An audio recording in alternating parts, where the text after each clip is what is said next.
Bonjour, je suis le docteur Ségolène Arzaïe-Darré, je suis anesthésiste réanimatrice et je vais vous présenter le livre que j'ai écrit avec d'autres collaborateurs sur le burn-out en anesthésie-réanimation. Alors ce livre est le fruit de 10 ans de réflexion de la commission SMART, santé du médecin anesthésiste réanimateur au travail. Et il traite l'ensemble des risques psychosociaux, c'est-à-dire l'épuisement professionnel, mais aussi les violences au travail, les addictions, le suicide, ou le stress post-traumatique que l'on peut ressentir après un événement indésirable grave.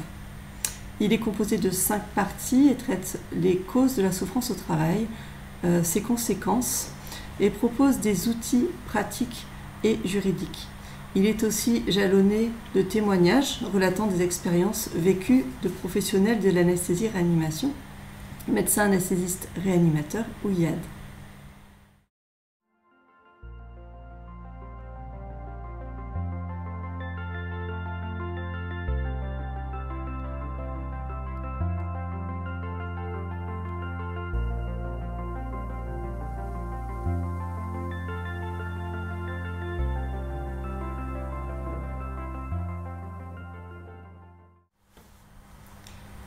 L'abnégation est un classique de la culture médicale qui forme l'individu à être résistant, à être performant en toutes circonstances et à ne pas s'écouter physiologiquement et surtout à ne pas se plaindre. La formation médicale est une formation élitiste qui prône l'excellence individuelle et la compétition et qui finalement formate le soignant dans une image d'infaillibilité à laquelle il veut coller, à laquelle il croit d'ailleurs, pour surtout ne pas paraître faible. À cela s'ajoute un désir de faire du travail de qualité, qui est tout à fait légitime, mais finalement qui est rarement atteignable du fait de facteurs extérieurs à l'individu, soit liés au manque de moyens matériels et humains, au manque de temps, et ce qui fait que le soignant ne s'épanouit plus dans son travail. Pour compenser, il travaille de plus en plus pour compenser ce manque de qualité, mais il n'y arrive pas et il est obligé de dégrader sur la qualité de son travail et donc de pervertir ses propres valeurs morales.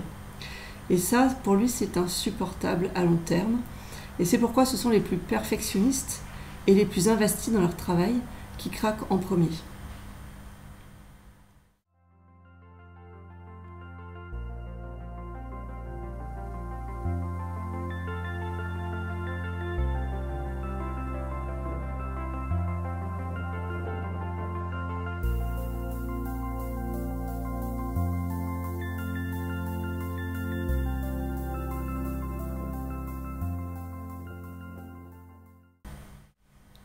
Alors l'effet seconde victime est peu connu du milieu médical et pourtant il concernerait un médecin sur 2 au cours de sa carrière.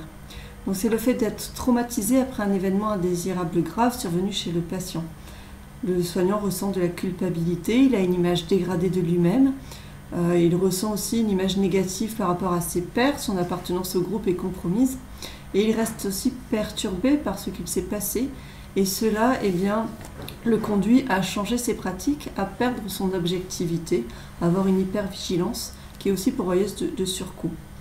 Cet effet seconde victime est donc pourvoyeur aussi d'une souffrance psychique qui, si elle est bien accompagnée, peut aboutir à un rétablissement émotionnel.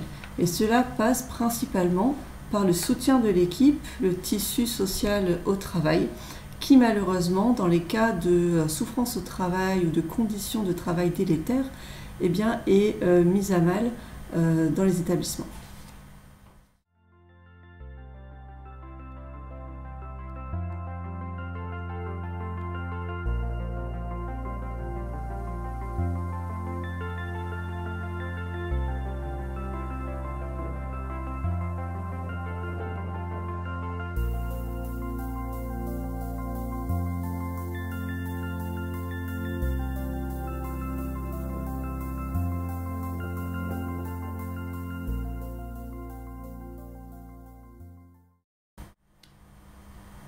Les violences ou les maltraitances au travail sont malheureusement une réalité dans nos établissements. Ce sont souvent des situations qui sont très complexes qui peuvent être le fait de conflits enquistés depuis de nombreuses années, notamment par exemple entre médecins, ou bien elle peut aussi être d'origine organisationnelle, on parle du management pathogène, qui favorise l'émergence de comportements maltraitants. Alors il existe des outils pour y faire face.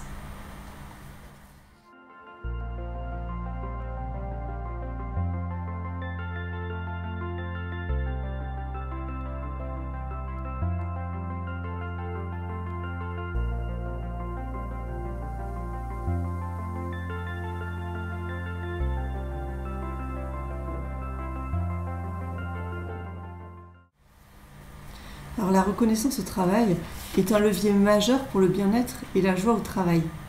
Cette reconnaissance peut être directe par le patient, comme c'est le cas ici, par le sourire ressenti par la patiente, et souvent grâce au temps et à l'écoute qu'on accorde au patient.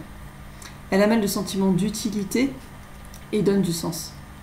Elle peut aussi venir des pairs, cette reconnaissance, en considérant le travail accompli comme étant du beau travail fait dans les règles de l'art. La reconnaissance peut aussi être indirecte, avoir les moyens de faire correctement son travail, une rémunération juste, se sentir entendu, etc.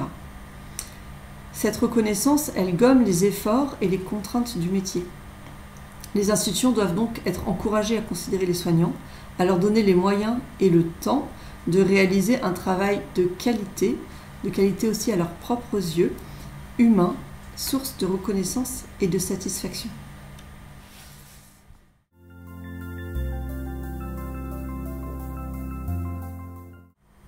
Alors ce livre s'adresse en premier lieu au milieu de l'anesthésie-réanimation, mais il peut être généralisé à tous les professionnels de santé.